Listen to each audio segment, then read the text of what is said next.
Could these get any better? Maybe they can.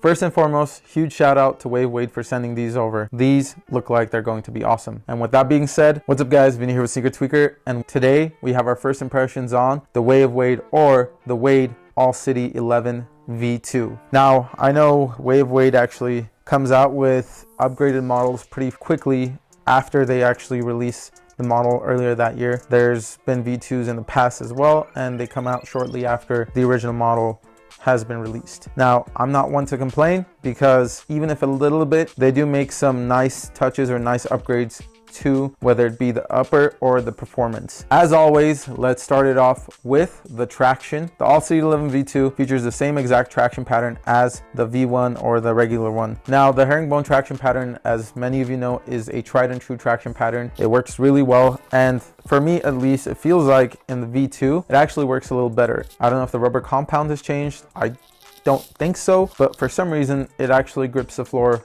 better for me than the regular one does. Don't know how to explain it. Same traction pattern, I believe same rubber compound. This one just does better. Just like the V1, they do use a tough OS rubber outsole, which is meant to be used both indoor and outdoor, and it's a great shoe to use for outdoor basketball even. The price point is, I would say, what would be around that medium or middle price point.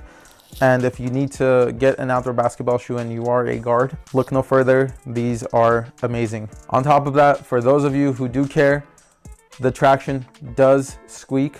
It actually squeaks quite a bit. I think there was a little bit more of a squeak, not a substantial amount in the V1 or the V2 over the V1. Again, squeak doesn't equal performance, but if you like that feedback, it's there.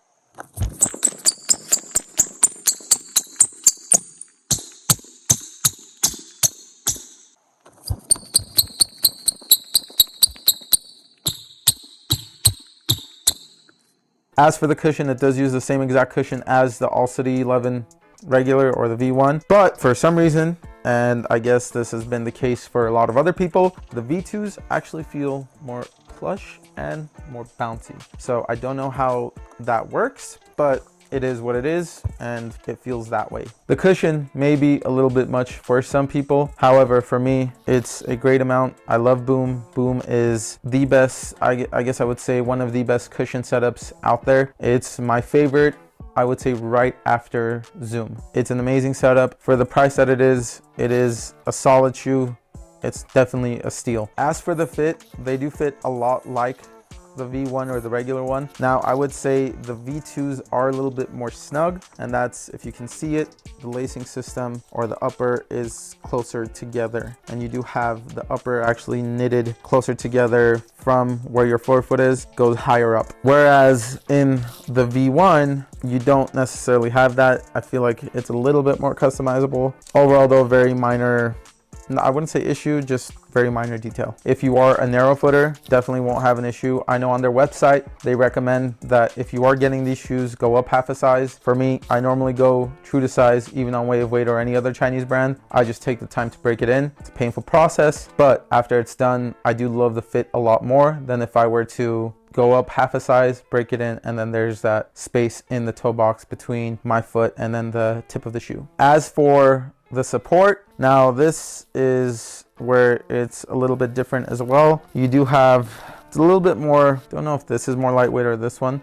This one you do have partial leather upper that goes through the heel, and then you do also have this heel counter right here, which the heel counter is nice, but as far as the materials, I would say this one has slightly more premium materials, and I don't know if the material does change from colorway to colorway. This is the one I have, which is the Year of the Rabbit for the All City 11s, and then the All City 11 V2, this is the Sky colorway, and this one you have these eyelets in the midfoot as well. That is there for extra support, just to help with lockdown and just keeping your foot in the footbed. You do have all these other pieces around the shoe, which I guess I would say mesh upper going around, mesh textile, and then you do also have pieces of TPU right around the collar of the shoe, and then just around the cushion. It is in a TPU or rubber, I guess I should say, midfoot. So definitely nice.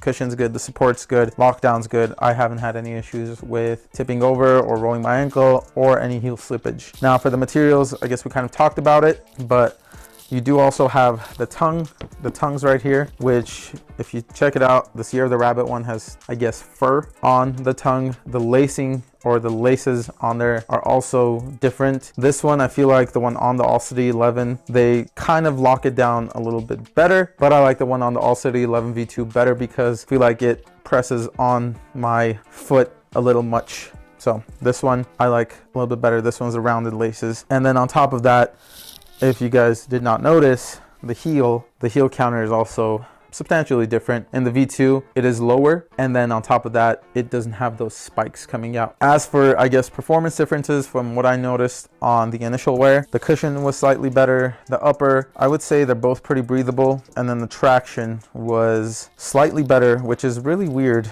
as opposed to the All City 11 because, again, like I said, same pattern and then same rubber compound. If you guys are looking for a outdoor or an indoor hoop shoe and you're not looking to spend a ton of money, this one is a great way to go. It's right around that medium price point or middle price point. It retails at $149.99. It's not, I don't even think it's $149.99. I think it's right at $149. So for the price and for the tech, like I said, it's a great shoe to get. Now, as for the weight, I guess we can do a little bit of a comparison. The V1, and this is a size 9, weighs in at 14 ounces, while the V2 weighs in at 14.4. So oddly enough, the V1 or the regular All City 11 does weigh a little less than the V2. This one, most of what they did was change the upper and make it more supportive, so it does make a little sense as far as why it weighs more, but it's not a substantial difference, and again, weight isn't too big of a factor. As for the box, they do come in this, I guess I would say, standard All City 11 box. It's super simple.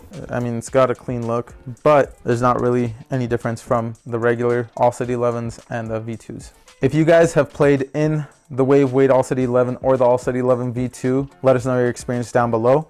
If there are any other shoes you guys would like us to review, again, comment down below. For more content like this, please like, subscribe, and follow. We'll see you guys in the next one. Peace!